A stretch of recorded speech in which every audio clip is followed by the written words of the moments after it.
अभी मेरे से प्रश्न पूछा गया कि श्रृंगार गौरी के जो पेटिशनर्स थे उनमें से एक आदमी ने केस विड्रॉ किया। तो मैं ये बताना चाहता हूँ कि पहली बात, इस केस में 5 पेटिशनर हैं। आज की लीगल पोजीशन ये है कि जो हमने 6 और सूट फाइल किए हैं वो सारे सूट्स कंसोलिडेट हो चुके हैं और क्लब हो चुके हैं और ट्रांसफ़र हो चुके हैं डिस्ट्रिक्ट कोर्ट वाराणसी में। तो किसी एक पार्टी के केस विड्रॉ कर लेने से केस के मेरिट्स पे कोई इम्पैक्ट नहीं पड़ेगा। ये बात समझने की बहुत ज़रूरत है, क्योंकि एक बहुत भ्रम की स्थिति फैलाई जाती है कि केस विड्रॉ होने वाला है और ये केस ख़त्म होने वाला है। राम मंदिर के केस में भी मैं आपको बताना चाहता हूँ कि जो 5 सूट दायर हुए थे उसमें सूट नंबर 2 विड्रॉ किया गया था और बाकी सारे सूट चले थे। तो अगर कोई एक पक्ष विड्रॉ करना भी चाहता है तो उससे केस के मेरिट्स पे नहीं फ़र्क पड़ता है। जब तक मैं और मेरे पिताजी जीवित हैं, हमारे रगों में ईश्वर ने शक्ति दी है, जब तक हमें ये केस अपने मरते दम तक हार जाएंगे भले ही, पर विड्रॉ करने की स्थिति कभी नहीं आएगी। ना हमने कभी कोई ऐसा स्टेटमेंट दिया है कि हम केस विड्रॉ करने जा रहे हैं। कुछ शरारती तत्व हैं जो ऐसी बातें करते रहते हैं और मुझे लगता है कि महादेव ही उनका इलाज करेंगे कि उनको केस विड्रॉ करना है कि नहीं करना है। पर जहाँ तक केस की मेरिट्स का सवाल है और लीगल पोजीशन का सवाल है, इतने सारे इसमें पेटिशनर्स हैं, इतने सारे लोग हैं कि कभी भी कोई जो है वो कोई विड्रॉ नहीं करना चाहता है, ना ये केस कभी विड्रॉ होगा। ये मैं आपको आश्वासन देना चाहता हूँ। तो अगर इस तरह की कोई एक भ्रांति फैलाई जाए तो आप हमसे इसमें डायरेक्ट क्लैरिफिकेशन ले सकते हैं।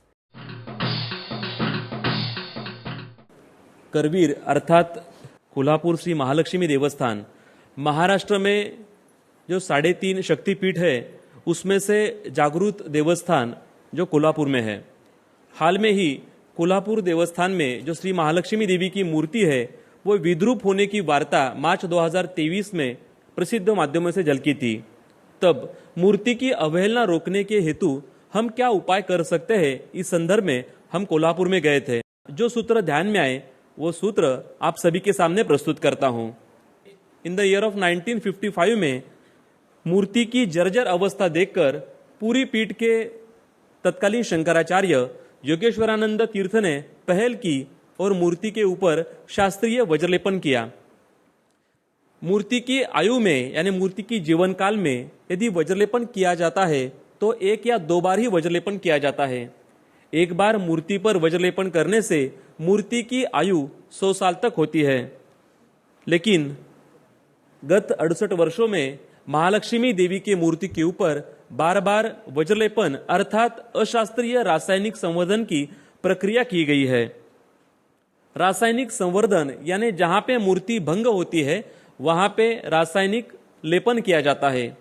हिंदू धर्मशास्त्र पारंपरिक पद्धति से वज्रलेपन की अनुमति देता है, लेकिन धर्मशास्त्र ज्ञात नहीं करना, धर्मशास्त्र के आधार पर वज्रलेपन न करने हुई पुरातत्व विभाग के द्वारा हर 6 महीने में वज्रलेपन किया जाता है।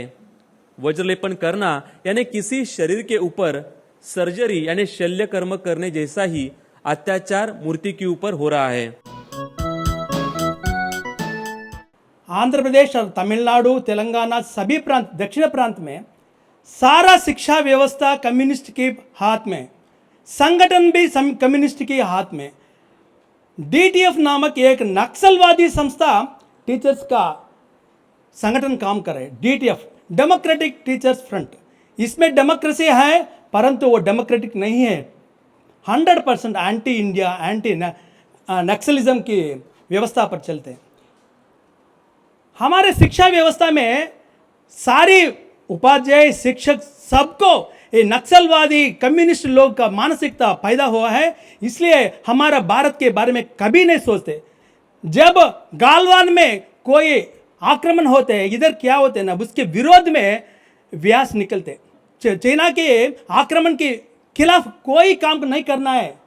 ऐसे काम तेलंगाना, आंध्रा में ये नक्सलवादी कम्युनिस्टवादी लोग काम कर रहे हैं। उसके विरोध में हमारे हिंदू उपाध्याय, हिंदू शिक्षक का समिति, हमने योजना किया 2016 में। कम्युनिस्ट लोग कितना तक आ गया, ये POK पाकिस्तान ऑक्युपाइड जम्मू कश्मीर निकाल दिया हमारा चित्रपट में, हमारा भारत देश का चित्रपट में पीओके निकाल दिया, गिलगिट बाल्टिस्तान भी निकाल दिया। कोई पूछने वाला नहीं है, क्योंकि ये पुस्तक मुद्रण करने वाला कम्युनिस्ट लोग है। सारा कम्युनिस्ट लोग मुद्रण में और पुस्तक विक्रेता में पुस्तक लिखने में काम करते हैं। अब जर्नली लोग समझते हैं कि मंदिर एक प्रार्थना स्थल है। मंदिर एक प्रार्थना स्थल होने के अलावा भी मंदिर एक ऊर्जा स्रोत है। मंदिर में स्पेस एनर्जी कनेक्ट होती है, जहाँ तक मुझे नॉलेज मिला है स्पेस एनर्जी कनेक्ट होती है, और स्पेस एनर्जी कनेक्ट जहाँ होती है वहाँ पे दर्शनार्थी को उसको लाभ मिलता है। तो वो लाभ जो है मंदिर में अगर सात्विकता मेंटेन रही तो वही वो लाभ वो मिल सकता है। इसलिए मंदिर प्रशासन अच्छी तरह से चले, भक्तगणों को उसका अच्छा लाभ मिले, इसलिए प्रशासनिक दृष्टि से मंदिरों में काफ़ी तरह की दुरुस्ती, मंदिर प्रशासनिक इसमें काफ़ी तरीके की दुरुस्ती होना आवश्यक है। हमने एक देवस्थान सेवा समिति विदर्भ लेवल पे स्थापित की, क्योंकि विदर्भ लेवल पे एक एक्ट होने की वजह से, और उस माध्यम से विदर्भ में जो भी मंदिरों की समस्या है वो हम सॉल्व करने की हम कोशिश कर रहे हैं पिछले 12 सालों से। तो इसमें हमारा टारगेट ये रहता है कि कम खर्चे में और कम समय में जल्द से जल्द मंदिर की ज़मीन मंदिर को मिलना चाहिए। क्योंकि मंदिर की व्यवस्था, मंदिर की डाकडुगी, रंग रंगोटी, अन्नदान, इसके लिए दानशूर लोगों ने मंदिरों को ज़मीन दी थी, या तत्कालीन ट्रस्टियों ने ज़मीन मंदिर के नाम पे खरीदी की थी। तो ये मंदिर के ज़मीन से जो इनकम आता है वो मंदिर के ऊपर ही खर्चा होना चाहिए, ये उनका उद्देश्य था, जो आज अफेक्ट हो रहा है। और ऐसे हज़ारों एकड़ ज़मीन है उसमें ये हो रहा है। दूसरा विषय यह है, क्या कई जगह मंदिर की ज़मीन होने के बाद में कुछ आपसी संबंध होने के वजह से ट्रस्टी द्वारा उन पे केसेस नहीं डाले जाते। इनको जो ट्रेसपासर होते हैं, जो अतिक्रमण धारक होते हैं मंदिर के ज़मीनों के, तो उसके खिलाफ भी हमारे समिति द्वारा लड़ा दिया गया, और वो ट्रस्टी बोर्ड को खारिज करके नया ट्रस्टी बोर्ड उसमें बैठा के मंदिर की ज़मीन मंदिर को वापस दिलाने के लिए प्रयासरत हम हैं। In 1928, there was the first communal clash in Bangalore, that is called Ganapati Galabe. That means to say there was a government school, there was a small Ganesha idol which was known as Vidya Ganapati. For some reason, there was a Muslim counselor opposite that. He said, no Ganesha Murti there, you shift it. So then they said, in the school there should not be Ganesha idol, you shift that Ganesha idol to somewhere else. All the boys of the school, it's a government school, I'm talking in 1928, they went under strike. All the other boys' schools started, all the people of Bangalore started, they made a strike. The strike became so big, the then Maharaja of Mysore was forced to bring it back to the school. When the Ganesha idol was put it back into the school, there was a communal clash. It went on for 1 month, the first communal clash of Bangalore, that is well known as Ganapati Galabe in Bangalore. After that, the government, the then Maharaja, asked for an inquiry committee led by Sir M. Vishwesvaraya. Vishwesvaraya ji does an inquiry committee and says the government acted on behalf of the Muslim people. They didn't act impartially. So government has to be tight, it should be impartial, it should be very pakka. The report was given in January 1929. In May 29 of the same year, the government passes an order telling that manual of 4 temples, Nanjangud Sri Kanteshwara, Chamarajeshwara of Chamarajanagara, and Melkote Sri Chelurarayana Swami, and Belur Sri Chennakeswara Swami, the manual has to be returned. So in every manual, I called all the manuals and see what is there in each manual. In Beluru, it came Quran recitation. In Nanjangud, Sri Kanteshwara became a Hakim Nanjunda. In Srirangapatna, it became Salam Arati. So this is what B.J. Harish used to tell. We know terrorism, bomb, etc. It is a soft terrorism, putting their culture into our culture. ध्यान रखो, एक बार हिंदू राष्ट्र घोषणा किया तो constitution में कुछ बदलाव नहीं ला पाएगा, इतना ध्यान रखना। हिंदू राष्ट्र घोषणा किया, उसके बाद संविधान में कुछ नहीं कर पाएगा। जो भी करना है संविधान में बदलाव लाने के बाद हिंदू राष्ट्र का घोषणा करना है। इसके लिए आपको क्या करना है, लोग बोलते गए हम आश्रमवासी हैं, हम संत हैं, हम राष्ट्रीय पॉलिटिक्स नहीं बोलना चाहिए। पॉलिटिक्स बोलने के लिए इधर किसी को इस देश में हक है तो वो सन्यासी को ही है, दूसरा किसी को नहीं। क्यों? ये राज्य आर्ष भारत कहते हैं। आर्ष भारत की मतलब कि सन्यासियों की भारत, सन्यासी, क्योंकि सन्यासियों ने राज कराया, राज कराने के सीखा। इसके लिए छाती ठोकी आज इस मिट्टी पे खड़ा है, छत्रपति की जय जयकार करते। छत्रपति शिवाजी को किसने बनाया? एक संत ने बनाया। इसका मतलब है कि इस राज किया और आगे करने की जिसकी अधिकार है वो संत को ही है। इसके लिए कुछ बोलने की लायक है तो संत ही बोलना पड़ते और आश्रमवासी बोलने का अधिकार पहले मिलते हैं, बाकी सब हिंदू प्रवर्तक है। यहाँ पे अपन इलेक्शन में वोट देते हैं, किसको वोट देते हैं? जो अपने साथ में घूमते फिरते, वो इलेक्शन आया तो वो खड़े हो जाते, हाथ जोड़ के हुए, हमारा पैर पकड़ते हुए, भीख मांगते हुए हमारे सामने से वोट लेके जीतने के बाद, सत्ता हासिल करने के बाद कुर्सी पे बैठ के हिंदू की टांग खींचने वाले को वोट देते हैं। सरकार कैसे बन दे? सब बेकार, एक गड्ढा होएगा तो सरकार, एक सर बेकार निकल गया तो सरकार खुद बेकार। ये अपन कई बार अमल किया हुआ है। इसके लिए बेकार को वोट नहीं देना है। जो सरकार बनेगा वो अपनी सरकार के प्रति चिंता होना चाहिए। अपनी सरकार कौन है? ईश्वर है। ईश्वर की, परमात्मा की प्रति चिंता होना चाहिए। हमारे गांव में कानिपनाथ महाराज का 1200 साल पुराना मंदिर है। उस मंदिर पे 1800 साल में जिहादियों ने कब्ज़ा किया था। उस कब्ज़े में उन्होंने पूरे 40 एकड़ पर कब्ज़ा करके पूरी की पूरी ज़मीन उन्होंने काबिज कर ली है। उस मंदिर का दरगाह में रूपांतर कर दिया और दरगाह में रूपांतर करने के बाद उन्होंने उस जो ज़मीन के जो 7/12 उतारा होता है उस पर कानिपनाथ देवस्थान नाम होता था है, और उसके नीचे प्रतिबंधक सत्ता प्रकार महाराष्ट्र राज्य वक्फ बोर्ड ये नाम था। तो वो नाम भी चेंज करने के लिए उन्होंने पूरी कलेक्टर, तहसील, वो सबसे परवानगी लेके तलाटी ऑफिस में आया था कि अभी वो दोनों नाम कम करके कानोबा उर्फ हज़रत बाबा रमजान शाह दरगाह वक्फ ये नाम डालना था। ये नाम डालने की बात खबर हमें लगी तो हमने वो उस तलाटी ऑफिस में पत्र व्यवहार करके वो नोंद होने से रोक दी। और उसके बाद हमने गांव में एक ग्राम सभा ली और गांव में रमजान शाह बाबा दरगाह ये गांव में कहीं भी नहीं है ऐसा एक ठराव पास किया। और उसके बाद हमने वहाँ मंदिर में आरती और महाप्रसाद चालू किया। हर गुरुवार को और हर अमावस्या को वहाँ आरती और महाप्रसाद करते। तो दूसरे अमावस्या के दिन जब हम महाप्रसाद बना के ले गए जा रहे थे तो उन लोगों ने, उन जिहादियों ने हमारे महाप्रसाद को लात मारी और पैर के नीचे कुचला। तो हमने उस दिन से उन्हें कुछ मारा, कुछ नहीं, उनके ऊपर कोई आरोप नहीं किया, कुछ नहीं किया, मगर हमने एक ऐसा काम किया कि उनका पूर्ण रूप से आर्थिक बहिष्कार कर दिया। उनसे कुछ लेते भी नहीं और उन्हें कुछ देते भी नहीं। उससे उनका हौसला बहुत कम हो गया है। पुरातन मंदिर होने के बाद में इधर जो सुख सुविधा भक्तों के लिए होना चाहिए थे, भक्तों के लिए सुविधा नहीं थी। जिलाधिकारी, वो मंदिर के जो ट्रस्टी है, उस्मानाबाद डीएम, उप जिलाधिकारी, तहसीलदार तुळजापुर, उनके हाथ में, और तुळजापुर के एमएलए, ये 5 मेंबर थे।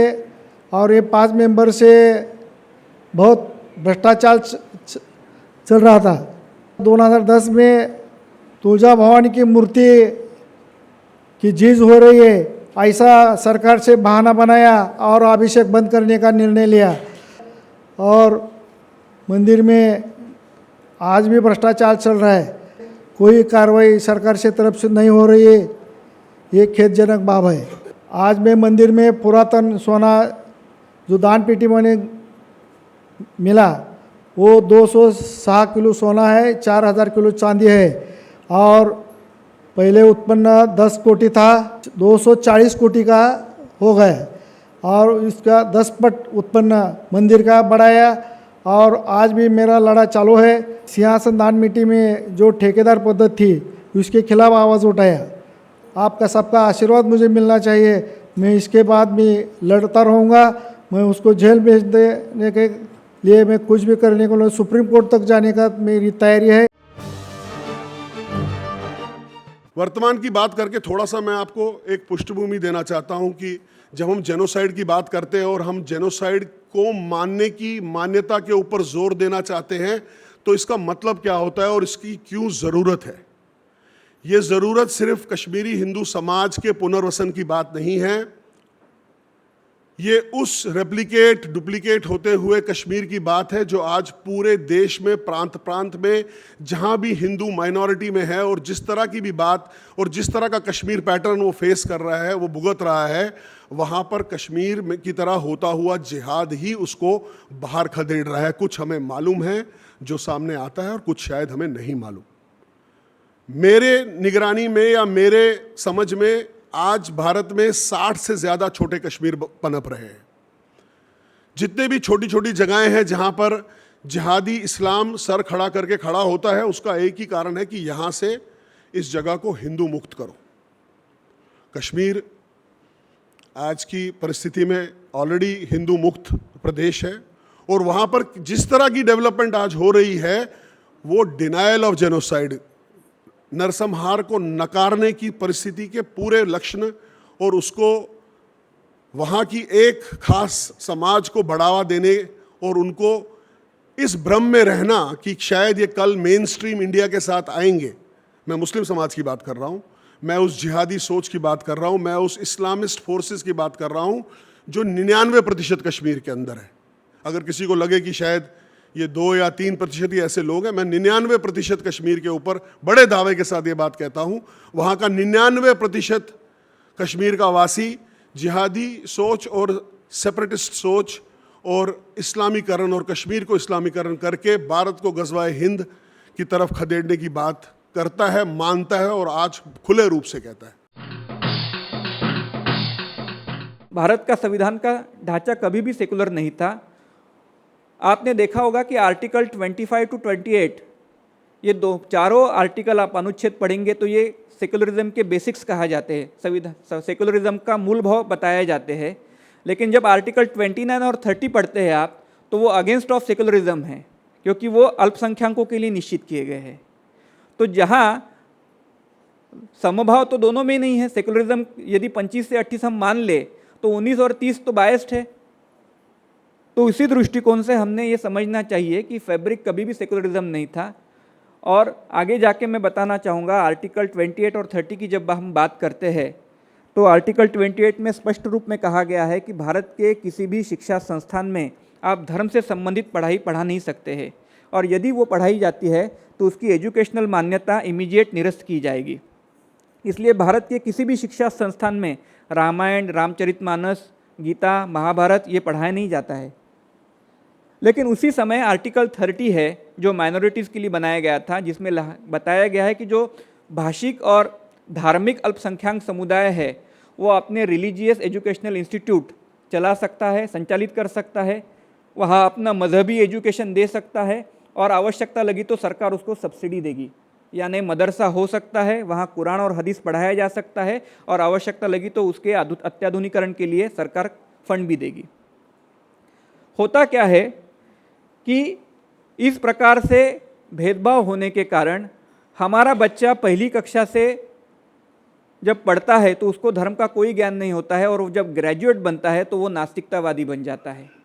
और उनका बच्चा पहली कक्षा से धर्म पढ़ते पढ़ते आगे जाके मजहबी कट्टर बन जाता है। ये सेकुलरिज्म के नाशब्द ने किया हुआ हमारे पीढ़ियों पर अन्याय है। फिर हम लोग थोड़ा सा आलोकपात करते हैं कि भारत के शत्रु कितने हैं। अभी भारत में हिंदुओं के शत्रु कितने हैं। विदेश में आप देख लीजिए, जितने भी इस्लामिक कंट्री है, अरब कंट्री से लेकर के मलेशिया तक, सभी लोग लगे हुए हैं कि भारत में कैसे हिंदुओं का मेजॉरिटी घट जाए। और जो गजवाए हिंद जो है, इनको आदेश है कुरान के तरफ से, वो अभी तक उनको याद रखे हुए हैं। और उसी को करने के लिए ये लोग जो है लगे हुए हैं। फिर क्या है कि जितने भी क्रिश्चियन कंट्री है, जितने भी मिशनरीज है, अपने पोप ये भी लगे हुए हैं कि भारत में जितने क्रिश्चियन राष्ट्र बना जाए। तो ये दोनों में क्रिश्चियन और इस्लाम ये दोनों अलग अलग से लगे हुए हैं कि हिंदू का मेजॉरिटी घटा करके हमको अपना राज्य बनाना है, किंतु जब भारतवर्ष में आते हैं ये दोनों एक इकोसिस्टम में आ जाते हैं। फिर आप देखें नक्सलाइट के बारे में तो बहुत चर्चा हो गया और मार्क्सिस्ट लोगों के बारे में बहुत चर्चा हो गया, और उसके बाद आपका सबसे ज़्यादा है जो कम्युनिस्ट वाले हैं, अर्बन नक्सल वाले हैं, और बहुत सारे इंटेलेक्चुअल यहाँ पर जो है ये लोग भी हिंदू विरोधी काम कर रहे हैं। इतने सारे जो एजेंसियाँ लगी हुई हैं कि हिंदू विरोधी काम, हिंदू का कैसे मेजॉरिटी यहाँ घट जाए और यहाँ पर जो है इस्लाम और क्रिश्चियनिटी का बोलबाला यहाँ पर हो जाए।